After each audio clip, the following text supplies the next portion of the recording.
le cycle des conférences d'Octogone avec cette conférence sur l'histoire de Rackham. Donc Rackham, société de jeux de figurines française. Pour m'accompagner, nous avons donc François de la Confédération du Dragon Rouge, donc une association très active sur les jeux qu'a pu produire Rackham. Nous avons Grégoric, youtubeur, auteur, figuriniste. Nous avons Raph Park, un spécialiste expert S AT43. Et nous avons Gilles Plantin de la société Monolith. Donc, Grégoric, je te laisse prendre la suite. Bonjour tout le monde. Donc, bienvenue pour cette conférence, la ConfCon, voilà. Donc, après cette rapide introduction, on va parler d'abord de ce que c'est Rackham. On va faire une petite présentation. Et ensuite, on va avoir des sujets par rapport au champ de prédilection de chacun des intervenants qui sont là. Alors, j'ai une petite timeline de l'histoire de Rackham. C'est une timeline, moi je l'ai vécu que côté client. Voilà, c'est le premier jeu non Games Workshop auquel j'ai joué quand j'étais ado. Et ce qui va être intéressant, c'est qu'on va peut-être voir aujourd'hui certains qui sont plus ou moins dans le secret des dieux et qui ont vécu d'autres choses, qui ont peut-être des anecdotes à nous raconter. Rackham, alors, je vais donner des dates et tout, je peux me tromper, peut-être que la Confédération va me reprendre sur certains points. Ok, voilà. J'hésiterai pas. Voilà, donc n'hésitez pas à me reprendre si je dis des conneries, et si vous avez une remarque dans la salle, hein, vous pouvez lever la main. Rackham, on le voit apparaître en 96 avec une première édition donc, de Confrontation, son premier jeu de figurines médiéval fantastique dans un univers créé de toutes pièces, univers original. T'es déjà en train de dire des conneries, toi. Donc on a une première édition de Confrontation qui sort entre 96 et 2001. De 2001 à 2005, on va avoir la deuxième édition qui va être un peu plus développée avec notamment tous les livrets de règles, confrontation, incantation, incarnation, fortification, divination. Fortification, je l'ai dit. Voilà, ça finit en chiant. Voilà. Pendant cette période, on a la première version de Ragnarok qui sort aussi, qui va être la version jeu de bataille du même jeu d'escarmouche. Donc on va garder les mêmes figurines, le même univers, mais avec beaucoup plus. Et Hybrid, qui est un jeu presque jeu de plateau, un peu dans l'idée du Space Hulk. On va avoir deux joueurs qui vont s'affronter sur un plateau à cases avec des missions à remplir dans des labos souterrains avec des créatures et tout. En 2005, on a la troisième édition qui sort. Première édition qui propose un livre de règles en dur qui est à part des figurines, puisque jusque-là, tous les livres étaient compris dans les blisters vendus avec les figurines. Et va y avoir Cadwallon en 2006, qui est le jeu de rôle toujours dans l'univers de Confrontation. Et leur premier, j'ai envie de dire, autre jeu, première expédition en dehors de l'univers de Arklash, qui va être AT43 en 2006 aussi. Ainsi que la V2 de Ragnarok, qui sort la même année via le magazine Cryavok. En 2008 sort la quatrième édition de Confrontation, qui s'appelle cette fois Confrontation, l'âge du Ragnarok, où là c'est un avis, on va rester le plus objectif possible pour l'instant. En fait, ils vont tout changer. On va partir de tout ce qu'on connaissait de Rackham, aussi bien en termes de jeux, de figurines que d'univers, et on rase tout. L'âge du Ragnarok, c'est un mix entre Confrontation et Ragnarok. On va jouer cette fois des unités, mais sur socle rond, avec des figurines prépeintes. Ça a été un cataclysme dans le milieu. Hein, voilà. Oui, ça a été le véritable Ragnarok, mais pour Rackham, le problème. Voilà. Et on a, je crois que c'est la dernière, il me semble que c'est le dernier jeu à être sorti chez Rackham, Rush and Crush, qui est un jeu vraiment plateau pour le coup, course de vaisseaux dans l'univers de AT43. Ça va au niveau des dates, je suis bon. Ouais, c'est Fred Henry en plus, voilà, on y reviendra après. Voilà.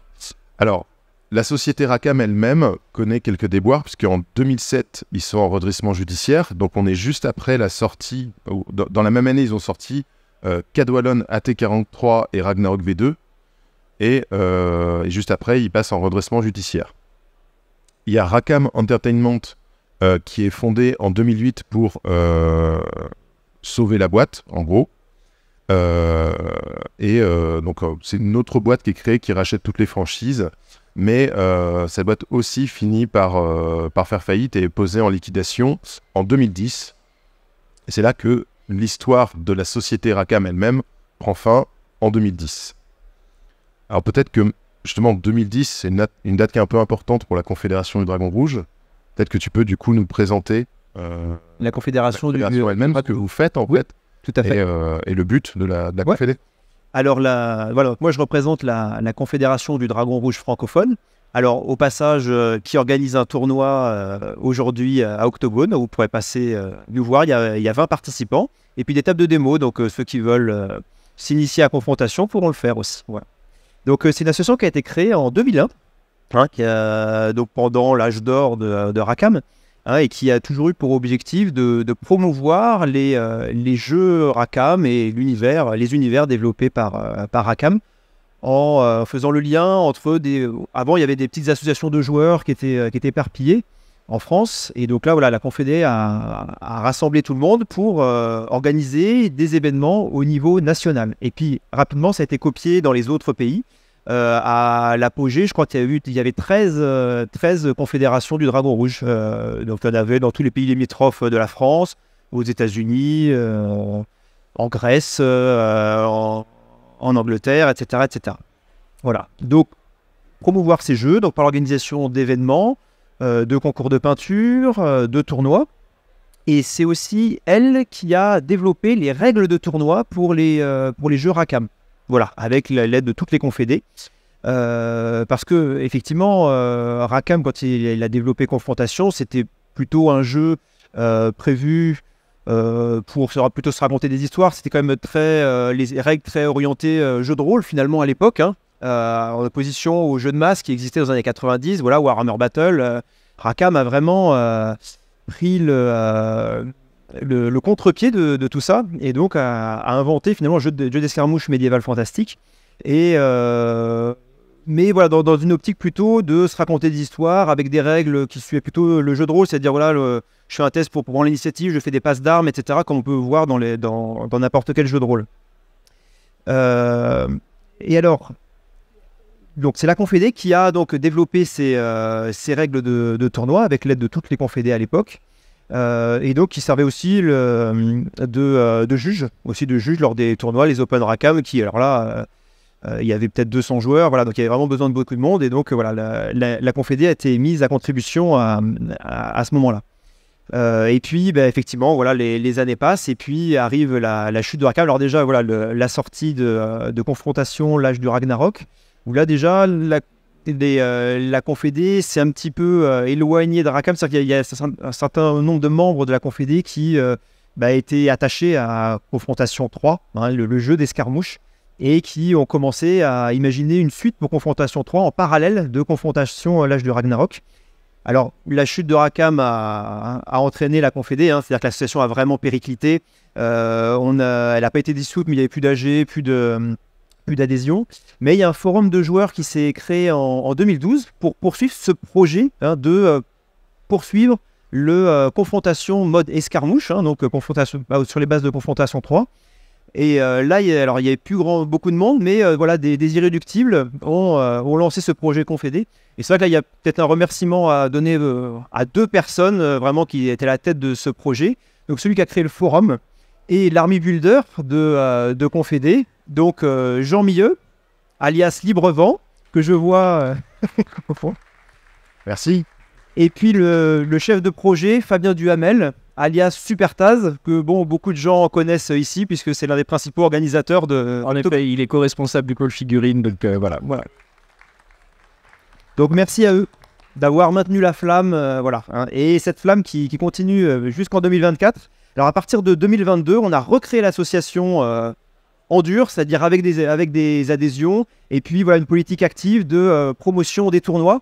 Donc actuellement, chaque année, on organise 4 tournois annuels répartis en France, et puis même en 2025, on va passer à 6.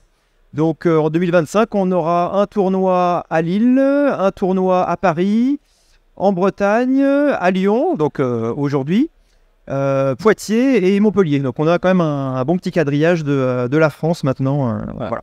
Donc pour rappel, 2026, c'est 16 ans après la faillite de Racam. Et que malgré le fait que... Voilà, c'est la seconde faillite de Racam. Donc ça veut dire que malgré que la société qui a créé le jeu n'existe plus, le jeu perdure encore 16 ans après avec une communauté très active. Et donc ça, effectivement, c'est lié à cet univers qui est vraiment très, très attachant. Je pense que... Je ne sais pas si ça peut faire une liaison avec l'univers. Alors, ça pourrait faire une liaison avec un autre sujet, mais le suivant, c'est AT43. Et donc, avant de passer le micro à Raph, moi, j'ai une question. AT43, ça sort en 2006 et Racam coule en 2007. Il coule pas en 2007. C'est après. En 2006, il faut savoir, c'est fin de l'année, c'est plutôt le starter kit Damoclès, Opération Damoclès qui est sorti, qui était juste avec 2 débuts de faction des Terriens comme une glace, c'est ça. Et donc, ce kit-là, il a fait autant de bien pour le jeu que de mal. La raison est simple, c'est qu'il y avait 2 débuts de faction, c'était même pas des armées, il n'y avait aucun système de points et les règles ne comprenaient que les bases, c'est savoir comment se déplacer, comment tirer, quoi que ce soit. Et beaucoup de joueurs qui avaient joué à ce jeu-là ont été déçus de voir la profondeur du jeu. La raison est simple, c'est qu'en début 2007, par contre, derrière, est sorti le vrai livre de règles, le vrai livre d'armée de chaque faction, et après, ça s'est complètement développé. Mais c'est vrai qu'il y a des joueurs qui avaient juste essayé l'Opération Damoclès, qui ont été très déçus du truc là-dessus, mais après, ça s'est reparti derrière. L'avantage à l'époque, c'était super, c'est que Racam, à chaque sortie, accompagnait d'un mini-scénario pour mettre en situation les nouvelles factions, les nouvelles unités qui étaient là-dessus. Ils ont fait ça pendant un petit moment, puis après ils ont arrêté, parce que là, l'offre commençait à devenir un peu trop pléthorique. Donc, par contre, moi je vous conseille un truc, si lisez clairement le fluff, tout l'historique de AT43, qui est pour moi l'un des meilleurs trucs de SF qu'ils aient pu faire. C'est juste énormissime. Et pour moi, juste ça, c'est juste à la lecture en fait de toute cette histoire historique, c'est vraiment génial. Après, au niveau des armées, ils ont sorti donc les 2 premières, c'était les Terriens et les UNA. Ensuite, c'est venu les Red Bloc, qui étaient les Russes, on va pas se voiler la face. Ensuite est venu, alors les UNA, c'était les Américains. Après est venu pour moi la meilleure des armées, les gorilles en Cadillac. Je pense que jamais personne a fait mieux que ça au niveau look d'armée. Je suis désolé, mais c'était une sacrée nouveauté, aussi bien visuelle que figurinistique, quoi. Ouais. C'était vraiment... Est-ce que, juste avant de rentrer dans le détail des armées, tu peux juste présenter ce qu'est AT43 pour quelqu'un qui n'a jamais entendu parler de ça? C'est un jeu, alors je dirais, c'est un jeu d'armée, plutôt d'escarmouche plus, parce que c'est pas vraiment un jeu d'armée avec des plateaux comme ça se faisait à l'époque. C'était vraiment, vous aviez, allez, on va dire, 3-4 blindés sur la table, une 20-30 de figurines, suivant vos compositions et vos choix d'armée. Les Karman avaient clairement beaucoup moins. Et à partir de là, c'était vraiment le truc de se confronter l'un à l'autre sur des objectifs, sur des missions. Alors, sachant que vous aviez souvent 1500 points d'armée sur la table, et après, il y avait 500 points de renfort qui pouvaient revenir derrière. Ça, c'était les formats classiques, en sachant que derrière, il y avait d'autres scénarios avec des spécificités, etc. etc. Mais vous avez une pléthore de trucs là-dessus. Mais il avait une particularité par rapport à tout le reste de la production Racam jusque-là. C'est ça que j'espère. Ouais, si tu veux partir là-dessus. Pour moi, j'ai pas découvert Racam sur confrontation en métal. J'ai découvert directement la production plastique. Alors, pré-peint pour l'époque, mais c'était pas, faut pas se voler la face. Et effectivement, l'avantage de ce jeu-là, c'est ce qu'ils étaient partis sur un système de prêt à jouer. C'est que vous achetiez les boîtes, vous ouvriez, vous lisez les règles, et c'était parti, vous pouvez jouer tout de suite. Et l'avantage qu'il y a, c'est que les tournois, c'était pas avec des figurines pâte à fixer, pas peintes. C'était tout de suite peint. Oui, je suis désolé, mais ouais. Et après, à partir de là, ça s'est vraiment développé là-dessus. Et surtout, les figurines à l'époque étaient assez décriées justement pour la qualité ou quoi que ce soit. Aujourd'hui, moi, je vois personne qui arrive à ce niveau de qualité-là sur de la figurine pré-peint. Dust a essayé un peu sur du premium. mais au niveau tarif, on n'était pas du tout sur les mêmes tarifs, quoi. Et là, aujourd'hui, maintenant, toute cette qualité prépeinte, aujourd'hui, ça part très très cher, quoi. Moi, je trouve que le AT43 se prêtait bien au prépeints. Je trouve que la qualité était bonne. Au contraire de l'âge du Ragnarok, où vraiment les premières armées, alors peut-être parce que c'est de la fantaisie. Ça, si tu veux, on va revenir tout à l'heure parce que ça a été une catastrophe. Ouais. En fait, le problème de Ragnarok, c'est qu'au niveau qualité prépeint, les starters, il y avait 2-3 couleurs. Et en fait, tu prenais les mêmes unités sur des boîtes d'unités à part, la finition était bien meilleure que sur les starters. Sur les starters, ils avaient vraiment tiré le tarif au plus bas. Et donc, tu prenais par exemple les Wolfen, tu prends le starter Wolfen, il était dégueulasse, hein, faut dire ce qu'il en est. Et par contre, à côté de ça, tu prenais les boîtes d'unités à part, il y avait vraiment, c'était plus quali, quoi. Mais ce qui était intéressant aussi sur AT43, c'est que ça arrivait avec du prépeint, mais quelqu'un qui voulait se faire plaisir pouvait parfaitement sous-coucher et peindre lui-même ses unités. Et alors, Donc ça permettait même aux figurinistes plutôt modélistes de se faire plaisir malgré tout. On n'était pas obligé de subir, entre guillemets, le côté prépeint. pour mon cas, clairement, j'ai appris à peindre avec le prépeint. C'est-à-dire que moi, avant, je pensais ne pas savoir peindre de la figurine. J'ai acheté AT43. Et quand tu as une unité, tu peux mettre jusqu'à 8-10 médics et que tu as un médic dans une boîte qui vaut 35 €, bah, tu commences à peindre le petit casque, la petite épaulette pour montrer que plutôt que d'acheter ça. Puis après, tu dis, bah tiens, le Bors, le sergent, on va le repeindre à côté. Et au final, tu personnalises ton armée. Mais l'avantage qu'il y a à chaque fois que tu arrives, c'est toujours peint et c'est toujours sur la table, ça claque à fond, quoi. Sans parler des décors d'AT43 qui sont encore aujourd'hui utilisés. Les containers, les bunkers et tout ça, aujourd'hui régulièrement on les voit sur les tables à chaque fois, c'est des petits clins d'œil, c'est assez sympa, quoi. Et on en verra encore ce soir sur le tournoi de Holomoc en octobre. C'est devenu intemporel ces décors en plus. Et derrière, Games Workshop a copié une partie des décors et Dust aussi a copié une partie des décors, c'est inspiré carrément de ce que sortit Rackham à l'époque, quoi. Donc, alors pour les petites anecdotes, voilà, il y a eu d'autres armées après les Karman, il y a eu aussi les Cogs, Oni. Et l'armée suivante qui devait sortir avant que ça parte, c'était les Kriegs, qui était une sorte de mélange d'orques et de petites nanas, Paolo Parente, hein, style, et qui servaient pour ces deux trucs-là. À savoir que les Karman, il faut savoir qu'ils sont sortis, ils n'étaient même pas playtestés. Je peux vous dire que les premiers joueurs Karman, ils ont tiré la gueule, parce que c'était vraiment une catastrophe. Il a fallu attendre le set Opération Frostbite, qui est un système de mission, et qui a créé des mini-unités en fait d'armes spéciales pour équilibrer enfin cette armée-là. Donc voilà, ça fait partie des petits fails de Rackham que tu apprends après et que ça te fait sourire, tu fais « Ah ok, je comprends ». Dans les autres petits fails aussi qui étaient marrants, c'était les Cogs, ils se sont trompés à l'usine. À mon avis, ils se sont trompés entre les centimètres et les pouces. Parce que les Cogs, à la base, l'armée, ça devait être les petits gris. Et quand vous voyez la figurine qui est énorme, et en fait, quand ils ont reçu les figurines, ils étaient tellement au cul du camion à l'époque qu'ils ne pouvaient pas tout refaire. Donc ils ont dit, ils ont demandé aux auteurs, vous nous trouvez une astuce parce que l'avantage de l'armée était qu'ils étaient couverts partout parce que de leur petite taille. Et donc, en une soirée, les auteurs, ils ont réfléchi à un bracelet qui leur permet d'avoir un couvert n'importe où. Et ça fait partie des trucs pour montrer à quel point ils étaient pressés sur la fin. Et des fois, il y avait des erreurs qu'ils ne pouvaient pas rattraper, ils ne pouvaient pas refaire le truc derrière pour balancer tout ça, quoi. TGCM, ça marche toujours. Ouais, c'est ça. Alors, plus que ça, il faut quand même saluer l'inventivité des auteurs pour réussir à trouver une solution qui fonctionne. Oui, parce que les livres partaient à l'impression juste après, en fait. Ouais, parce que, tu vois, quand tu es juste du côté client, que tu n'es pas au courant de tout ça, les Cogs, ils sont sortis, on te dit c'est une armée d'aliens qui ont un truc de camouflage optique et tout machin. En termes de règles, ça marche très bien. En termes de figurines, elles seraient super. T'as pas l'impression qu'il y a eu un ratage derrière, quoi. C'est plus tard, quand tu découvres l'histoire, tu fais... Après, c'est pareil. Léonie, par exemple, ils avaient mis ça sur un fichier Yahoo, mais accès libre à tout le monde. Et il y a des petits malins qui sont tombés dessus. Et donc, on a trouvé des unités qui n'étaient pas sorties en fait dans le livre officiel, notamment le zombie ténère, qui est en fait un container qu'un véhicule pouvait déplacer. Et quand il le lâchait, en fait, tu avais des zombies, des hordes de zombies. Mais en fait, tu trouves des trucs, des fois, tu fais, mais non. T'as plein de petits machins. Mais AT43, franchement, AT43, bon, c'est l'un des... De par la mécanique ou quoi que ce soit, ça a été l'un des meilleurs trucs qui soient faits, vraiment par eux.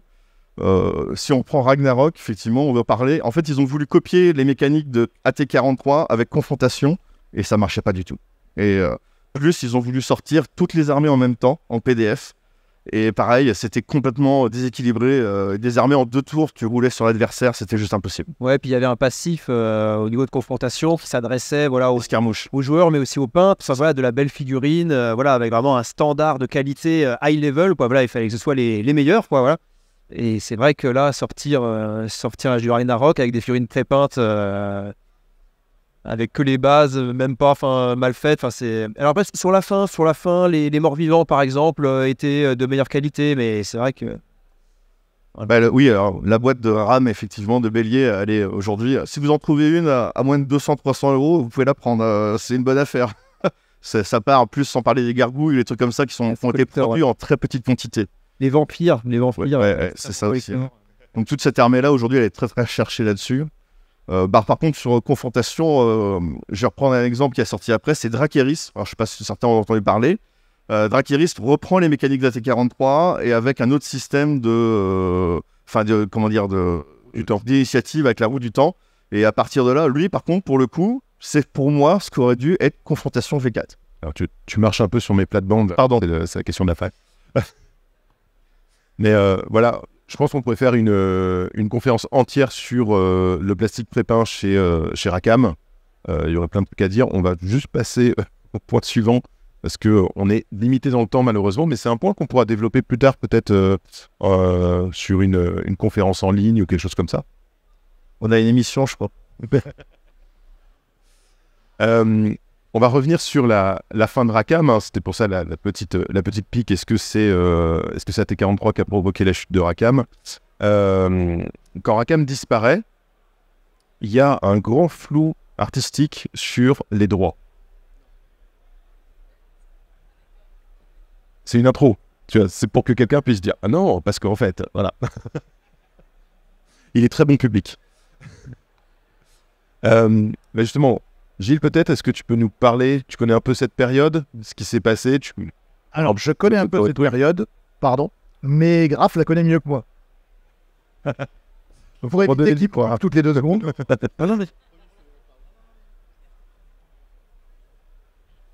Donc, Rackham cool, sauf que derrière, vous avez Cyanide qui est en train de sortir le jeu Confrontation et qui était en fin de développement. Et jeu vidéo précise. Pardon? Jeu vidéo. Ouais, pardon, excuse-moi. Ouais. Ça va, t'as raison. Moi, je suis un peu...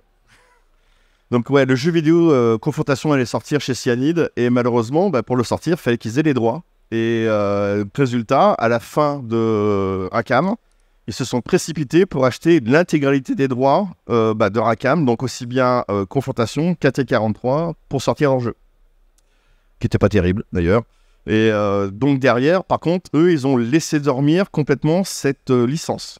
Je sais que des personnes, des anciens de chez Rackham, ont essayé de contacter Cyanide plusieurs fois, notamment pour racheter AT-43, pour pouvoir continuer la vie de ce jeu-là. Donc c'est pour ça qu'à la fin, autant Confrontation, il y a des fans qui ont continué là-dessus, autant AT-43, nous les fans, on suivait ça. Donc on savait qu'il y avait des gens qui étaient intéressés pour prendre la suite, pour acheter les droits et tout le reste. Donc on laissait faire en croisant les doigts. Et Cyanide, après, s'en foutait complètement et ne leur a jamais répondu. Et puis, le temps passe, les moules de fabrication sont détruits sur les usines en Chine. La hype est tombée et tout le reste. Donc après, ça, ils ont lâché. Et là, effectivement, c'est tombé dans l'oubli jusqu'à que... On de la suite, je pense. Hein? Ça dépend de quelle année tu parles. Pareil, c'était chez Stellar, je crois. Oui. Bon, après, il y a un gros micmac juridique. Ouais. On pourrait dire qu'une personne qui possédait... Excuse-moi. La personne qui possédait les droits avait quelques petits montages de droits et finances, puisque les droits ont volé jusqu'à Hong Kong, reviennent par ici, ça a été assez compliqué. Et donc, ces dernières années, il y a eu une procédure judiciaire. Alors, je vais un peu trop vite peut-être sur la période. Ouais, là, tu fais un énorme saut. On reprend la DeLorean. On repart en arrière. Et les droits sont donc partis après chez Sans Détour. Voilà. Donc, en 2017, on a les droits chez Sans Détour. Et est-ce que tu veux parler de cette partie-là ou il vaut mieux pas... Pas sûr d'être la personne la plus traumatisée par cette partie-là. C'est plutôt par là. Oui, moi je suis assez traumatisé par cette période. Alors peut-être je vais essayer de faire un résumé un peu objectif sur... neutre. Objectif, ça va être difficile. Mais en gros, Sans Détour, donc, il y a une société française qui produit du jeu de rôle, qui produit notamment le jeu de rôle L'Appel de Cthulhu. récupèrent les droits. Alors c'est intéressant parce que quand on commence à creuser, on se rend compte qu'ils n'ont pas récupéré les droits de Rackham, mais ils ont récupéré les droits de certaines choses et pas tout. Mais je vous laisserai aller fouiller parce que c'est très compliqué en fait. Donc ils récupèrent les droits via leur partenaire à Hong Kong justement. Stellar Licensing, là ça devient un peu compliqué, les montages financiers et tout ça.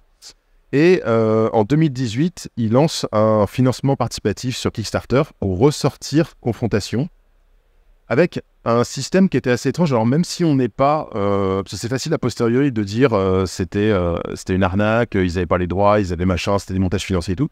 Mais en tant que fan de Confrontation et que client à l'époque, juste regarder la proposition du Kickstarter était très étrange. En fait, on avait un Kickstarter dont le billet d'entrée était à 350 € pour avoir une boîte de 10 figurines pour 16 factions différentes. C'est hyper bizarre pour un jeu d'escarmouche, avec en plus des choix dans chaque boîte de faction hyper bizarre dans ce qui était dispo, certains trucs en double et tout. Enfin, c'était déjà très bizarre. Oui, c'est ça. C'est-à-dire que ça n'avait pas été fait par des joueurs déjà, parce que voilà, les figurines, on ne pouvait pas faire une compo viable avec les figurines qui étaient proposées. Par contre, ça proposait de la belle figurine, des exclusivités, donc c'est vrai que ça attirait. Et puis les joueurs, un certain nombre de joueurs se sont fait avoir, moi y compris. Parce qu'on a envie que ça reparte, quoi. Et donc voilà, donc on se dit allez, je lâche 300 € et puis voilà, j'espère que ça va repartir. Et malheureusement, il n'y a jamais eu de suite. Le Kickstarter n'a jamais été livré. Il y a eu plein de choses. On ne va pas rentrer dans les détails. T'as envie de rentrer dans les détails? Non, c'est juste quand tu vois la somme de figurines qu'ils devaient retravailler en 3D. Donc ils voulaient rescanner chaque figurine une par une, les retravailler en 3D, pour les refaire en moule, pour les refaire ceci, refaire cela. Pour les sortir en plastique. Pour les sortir en plastique, juste pour une figurine, le montant du travail était énorme. C'est quoi, 5 000, 10 000 par figurine, à mon avis, un truc comme ça? Toi, tu vas être plus apte à répondre. Ouais, en tout, je pense qu'on est sur cette fourchette-là. Voilà. Et il y avait quoi, 200, 300 figurines dans le truc? Un truc dans le genre. 160, ouais. Voilà. Donc, vous faites le calcul, 300 fois 10 000. Personne qui suit. Non. Et donc, en fait, si 160, on était en dessous de cette 300. somme-là, c'était clair. Ceux qui connaissaient un peu la fabrication, si tu étais en dessous de cette somme-là, c'était sûr et certain, c'était jamais livré. Raph, on t'a dit 160, pas 300. Ah, pardon, oui. Mais ça fait quand même 160. C'était bien en dessous de toute 1 façon. 600 000, j'avais oublié un zéro. Voilà, donc le Kickstarter, du coup, n'est jamais livré. Et en plus, à côté de ça, on découvre qu'il y a d'autres histoires chez Sans Détour. Bref, en 2020, Sans Détour est liquidé. Et là, peut-être que tu peux reprendre, nous raconter un peu ce qui se passe après 2020. Ben donc, ce qui se passe après 2020, suite majoritairement aux plaintes des gens qui n'ont pas reçu leur jeu, qui force Ulule, qui est la plateforme participative sous laquelle le Kickstarter avait été fait, à réagir. Il y a une procédure de destitution des droits. Oh, pardon. Plus près? Un peu plus près. Comme une glace, tu vois, hein, comme ça. Peut-être pas comme une glace quand même. On va faire attention à ce qu'on fait. Et donc, ça a été en justice. Et donc, Monolith, la société que je représente, on a récupéré tous les droits de propriété intellectuelle de tout ce qui appartient à Rackham. Donc, de confrontation, tout l'univers Darklash, Écart 3, Rush and Crush. Ouais. Hybride. C'est le jeu de mon patron. Mais oui, c'est super important. Et qu'il a acheté notre boîte. Tout à fait. C'est ça, pour faire une nouvelle édition de Rush and Crush, et t'es obligé de... En réalité, tout vache pour ça. En fait, il n'y aura jamais de nouveauté sur Confrontation, c'est juste Rush and Crush qui voulait. Ça, c'est ce que je dis dans 5-10 minutes. Si vous croisez Fred Henry dans le salon, vous lui demandez, tu sors quand Rush and Crush? Faut faire le forcing, allez-y. Alors, c'est dans le stand Monolith. Quand vous sortez, c'est un peu à droite. Vous les trouverez, vous ne pouvez pas les louper. La seule difficulté, c'est qu'il n'est jamais sur le stand.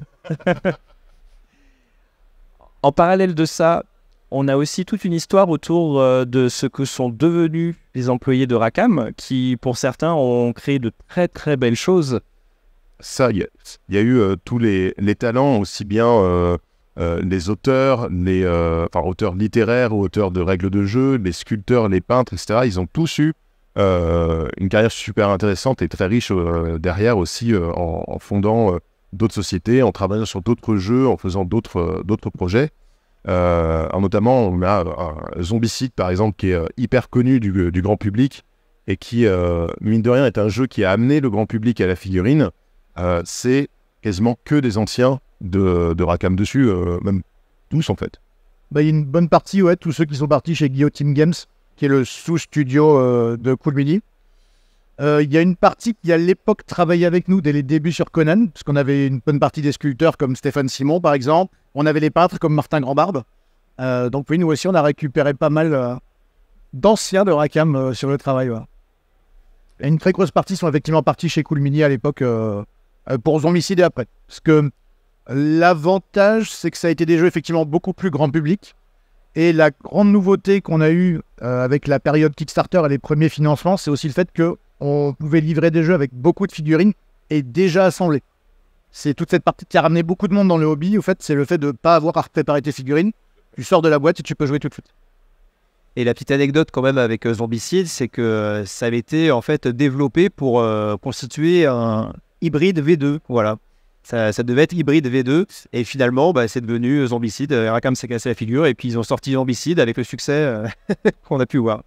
Et c'est un marché qui était vraiment beaucoup plus compliqué à l'époque, puisque si Cool Mini a fait Zombicide en financement participatif, c'est parce que tous les studios auxquels ils ont toqué à la porte ont dit non. Et c'est vraiment eux qui ont montré que finalement ça pouvait totalement se faire. J'aimerais bien être dans la tête avec les gens qui ont dit non à l'époque en disant les Zombicide, ça marchera jamais ce jeu-là. Alors, on met pas un copec dedans. Juste déjà après, même quand le jeu est sorti, Edge, même en France, a limité les impressions. Ouais. C'est-à-dire qu'ils ont dû faire 4-5 000 boîtes, c'est parti. On va pas réimprimer. Si, réimprimer. Ils ont refait 4-5 000 boîtes, c'est reparti. Et même eux, ils ont mis 2-3 impressions avant vraiment de croire à Zombicide. Même alors que le jeu avait fait un carton en mode starter et tout ça, quoi. Voilà, du coup, malgré en fait la fin de Rackham, en fait, ce qui est beau, c'est que les artistes et les talents qui ont été réunis par cette société ont quand même développé des choses, ont créé des nouvelles choses, un peu comme si ils avaient été formés par Rackham et une fois un peu libérés d'entreprise, ils ont pu créer des nouvelles choses qui n'auraient pas pu être faites à l'intérieur de Rackham. Et c'est assez intéressant de se dire que il y a quand même des bonnes choses à retirer de la fin de Rackham, même si c'est très triste. Mais voilà, peut-être qu'on n'aurait jamais eu Zombicide, peut-être qu'on aurait eu Hybrid V2, mais Hybrid V2 c'était resté dans le domaine des figurinistes, etc. Alors que Zombicide, c'est exporté, j'ai envie de dire, dans le grand public, présent dans tous les magasins de jeux de société et présent sur beaucoup de sapins à Noël et tout. Donc c'est presque bien que ça ait eu lieu, quoi. Voilà. Après, je pense que ce qui joue beaucoup, c'est que quand tu as un univers aussi développé qu'Arklash, en fait, t'as pas spécialement envie de te lancer dans autre chose à côté. T'as pas forcément le temps. Et c'est un risque, je vais pas reparler d'AT43, hein, mais c'est un risque que tu prends à chaque fois que tu fais quelque chose en dehors de ce que tu sais qui plaît au public. Est-ce que c'est le moment d'aborder du coup la suite? Après avoir parlé de l'héritage du coup des talents de Rackham, est-ce qu'on peut parler du futur de confrontation, d'AT43, de Rush and Crush Je vois plein de gens impatients dans la salle, on peut pas attendre encore 5 minutes de plus? Non, allez.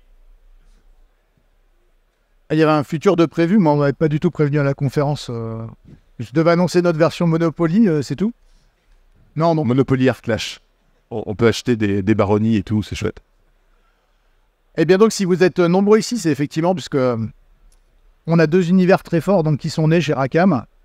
Et j'en profite déjà d'avance avant d'oublier de remercier toute la communauté, puisque c'est déjà rare d'avoir une société qui, comme Rackham, arrive à faire un jeu aussi vivant.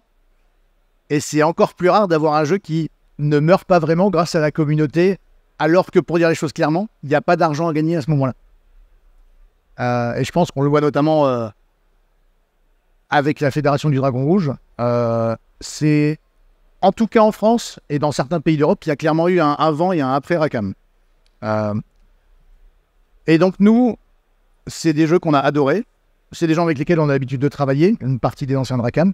Et notamment Frédéric et moi, donc ça nous tenait beaucoup à cœur de récupérer. Ça a été un jeu de société pour nous, c'est-à-dire vraiment avec des avancées, c'est trouver un moyen, comment acheter. Ça a été assez long, parce que pour dire les choses clairement, ça a été plusieurs années pour qu'on puisse récupérer ses droits. Et donc toute la question qui se posait, c'était une fois qu'on a ces droits, qu'est-ce qu'on fait? Et qu'est-ce qu'on fait avec une communauté qui va nous attendre au tournant exactement. Et qui non seulement nous attend au tournant, mais pour pas mal de gens, a été flouée en cours de route, ce qui est d'autant plus dur. Et c'est pour ça que nous, on a décidé de faire les choses en prenant le temps. Puisque de toute façon, les joueurs de confrontation, je veux dire, ça fait longtemps qu'ils attendent, donc je pense qu'ils ne sont pas un an près. Par contre, au moment où ça sort, ça a intérêt à être plutôt impeccable. Alors, l'avenir de confrontation est la T43. Je vais commencer par la T43 car c'est le plus rapide, au grand désespoir de Raph. Alors, AT43, c'est simple. C'est un jeu qui, pour dire ça gentiment, n'a pas marché. Et donc, c'est le plus pointilleux, on le fera plus tard. On va commencer par Arclash, également parce que de cœur, c'est ce que nous, on préfère. Et aussi parce que, et c'est là où je rejoins Raph, je pense qu'AT43, c'est un des univers où le fluff pour du futuriste est le plus intéressant. Et je pense que c'est vraiment un jeu qui n'a pas vécu son potentiel. Côté Rackham, donc, pour confrontation. L'année prochaine, ce qui n'est plus si loin, vu qu'on est en octobre, il va y avoir 2 gros chantiers. Le premier, il y a une société, un studio, qui s'est créé du nom de Rackham Games. Donc vous savez à peu près ce qu'ils vont faire. Qui, elle, va se consacrer à tout ce qui est le skirmish et le wargame. Donc vraiment, toute la partie qui a été très majoritaire sur confrontation. De notre côté, sur le studio purement monolithe, parce que pour ceux qui ne le savent pas, nous, on est spécialisé dans les jeux de plateau avec figurines et dans les jeux de rôle. Donc nous, on va conserver cette partie-là. C'est-à-dire que en 2026, pour les 20 ans de beaucoup de choses, on aura très certainement le retour de Cadwallon et on aura également Hybrid. Hybrid qui sera très bien travaillé puisque c'est Frédéric Henry, mon patron, qui travaille dessus. Je sais qu'il tient absolument à faire quelque chose de très bien et il est sur le système depuis un peu plus de 3 ans maintenant. Donc je pense que ce sera relativement qualitatif. Nous, on va garder cette partie-là parce que c'est notre vraie spécialité, c'est notre corps de métier. Et actuellement, on a en chantier ce que nous, on appelle une bible graphique. Donc c'est vraiment pour une harmonisation des visuels de l'univers, à quoi ressemble la Wargun, comment est la cité des voleurs. On a toute cette partie-là et on a également une partie qui va être une bible de référence pour tout ce qu'on appelle le lore et le background du jeu. Et ces 2 parties sont, alors je ne peux pas donner les noms malheureusement, et ils seront donnés bientôt, mais elles sont faites par des anciens de Rackham. Nous, c'est un univers qu'on a adoré, c'est toujours très déplacé de se dire on fera mieux que ceux qui l'ont fait. Donc une bonne partie des équipes qui ont travaillé sur les projets à l'époque reprennent du service et sont actuellement en train de préparer ça. La base de ce travail, qui malheureusement pour vous fait que les jeux vont arriver un peu plus tard, c'est que nous, on veut vraiment refaire revivre l'univers d'Arclash, pas pour 1 an et un Kickstarter, c'est quelque chose qui doit vraiment vivre dans la durée. Et donc le plus important, c'est que le démarrage soit le plus parfait possible, puisque le but, c'est de faire le plus de routes possible. Il n'est d'ailleurs pas exclu que l'univers d'Arclash sorte de l'univers du jeu. Et ça, c'est encore un autre sujet. Va y avoir quelques médias différents pour cet univers. Et donc l'année prochaine, ce qu'il va y avoir en premier, ça va être toute la partie jeu de figurines, qui va donc être faite par le studio Rackham Games, qui va commencer avec une partie des armées. Je les laisserai en parler quand ce sera 100% officiel. Et en sachant également qu'on va travailler, Rackham Games et nous, main dans la main, avec des gens qui ont choisi l'équipe rouge à Koh-Lanta. Puisque nous, voilà, le travail de la Fédé est vraiment... Enfin, pour nous, c'est impressionnant. Je pense qu'il y a, dans l'univers du jeu, il n'y a pas beaucoup de clubs ou d'assauts qui peuvent dire voilà, ça fait plus de 15-20 ans qu'on suit quelque chose. Ben, c'est vrai que la Confédé, quand on a appris effectivement le rachat des droits par Monolith, ça a été un grand soulagement parce que voilà, on connaît votre sérieux voilà, au niveau des Kickstarter, de tous les projets que vous menez à bien à chaque fois avec brio. Et savoir que voilà, tous les droits reviennent dans les mains de Monolith, voilà, ça peut prédire que du bon pour l'avenir. Donc voilà, on sera derrière vous voilà, s'il y a besoin pour promouvoir les jeux, enfin l'univers, voilà, comme on le fait de toute façon depuis des années.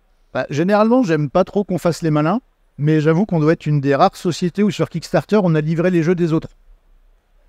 C'est-à-dire qu'il y a d'autres sociétés qui étaient en faillite, et on a livré sans que les joueurs repayent le jeu, surtout.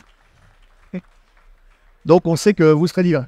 Et donc pour ceux qui ne connaissent pas non plus Monolith, les deux patrons, donc il y a Frédéric Henry, qui est auteur de jeux, notamment de Rush and Crush, et il y a également Marc Nunes, qui est l'ancien directeur et fondateur d'Asmodée.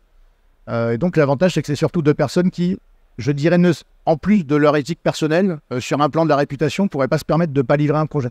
Donc c'est déjà beaucoup plus tranquille, et moi ça m'aide beaucoup à dormir le soir, parce que quand on voit tout ce qui se passe en financement, des fois, il y a de quoi faire des cauchemars quand même. Et donc voilà, Rackham, dès l'année prochaine, Rackham Games va commencer la reprise de toute cette partie-là, en sachant que sur le court terme, c'est encore à décider, mais sur le moyen et long terme, l'idée, c'est pas d'avoir que des Kickstarter pour cette partie-là, ça va être d'être en boutique avec des sorties régulières. On est vraiment reparti pour ce qui se faisait à l'époque de Rackham. Les Cadwallon, je l'ai dit, il y aura pour les 20 ans. Bah, les 20 ans. C'était quelle année, 20 ans, Raph? Je sais pas. C'était 2006. Donc, peut-être vers 2026. Bah, merci. Merci, c'est des chouettes annonces, ça fait vraiment super plaisir. Et même quand on est déjà sur la préparation de la conférence, on a déjà eu des infos et tout, mais on découvre encore des choses aujourd'hui et vraiment, c'est très emballant. On va passer aux questions dans le public. Attention, il va y en avoir beaucoup, on va pas avoir le temps de répondre à toutes les questions. Oui.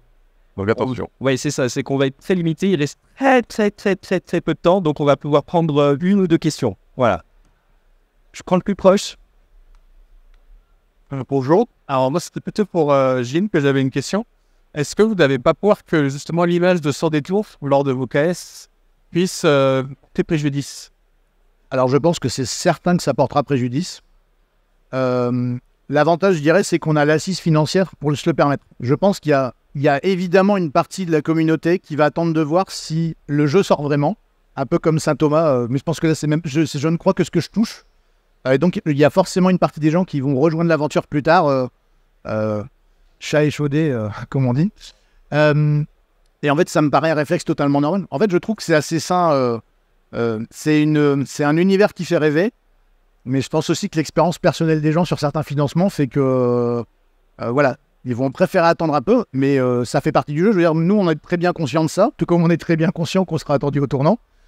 C'est notamment pour ça que sur les deux studios, on travaille vraiment main dans la main avec et beaucoup de fans et beaucoup de gens qui ont entretenu toute la flamme confrontation pendant ces années-là, puisque, alors, j'aime bien dire à Fred, et je sais qu'il est d'accord, donc je peux me permettre, nous, on a les droits intellectuels de tout ce qui est fait sur Arclash, mais pour moi, c'est clairement un univers qui appartient à ces joueurs. Je pense que s'il est encore là maintenant, c'est plus grâce à vous que grâce à nous. Et on va prendre une dernière question avec, je le demande aux intervenants, une réponse concise. Pardon. Je vais essayer d'aller vite. Bonjour à tous, Paul. Donc je suis un ancien joueur un peu comme vous. Je pense qu'on est à peu près dans les... on a les poils blancs, tout ça. Je voudrais savoir, question à Monolith, Gilles, je voudrais savoir si tout ce qu'on a accumulé chez nous depuis tant d'années sur des kilos de figurines, parce que c'est du métal, servira encore pour ce que vous allez faire. Et je rajouterai juste un petit mot pour Rackham, et je voudrais l'associer au mot esthétisme. Merci. Ben, vous pouvez tout jeter, puisque le but, c'est que vous achetiez le maximum de figurines dans ce qu'on fait. Non, absolument pas. Donc, comme je disais, si en fait, on va travailler avec la Confédé et beaucoup avec ceux qui ont fait vivre l'univers, le but, c'est pas de faire une remise à zéro où vous allez vous retrouver à devoir tout racheter et à se dire j'ai peint tellement de figurines et elles vont rester dans la vitrine. Donc, non. Il y aura de la rétrocompatibilité. En revanche, il y a un peu beaucoup d'unités. Donc, elle sera partielle et très certainement dans le temps après, on rajoutera au fur et à mesure parce que c'est bien que ça ressorte, mais c'est mieux si ça reste jouable. Mais donc, oui, il y aura de la rétrocompatibilité. Eh bien, écoutez, on vous remercie pour votre présence. Donc, pour rappel, vous pouvez retrouver la Confédération du Dragon Rouge et la zone figurine à l'étage inférieur. Vous pouvez retrouver Monolith sur son stand à cet étage. Alors, j'allais juste dire, excuse-moi, je vous attendrai même dehors si vous voulez, parce que je pense qu'il y a des gens qui ont des questions et qui n'ont pas eu le temps. Et tant que j'ai encore un peu de voix, je suis donc prêt à y répondre. Et donc, vous pouvez retrouver Raph Park et Grégoric dans les allées de la Convention. Si vous voulez les aborder, il n'y a pas de... Ils seront ravis d'échanger avec vous.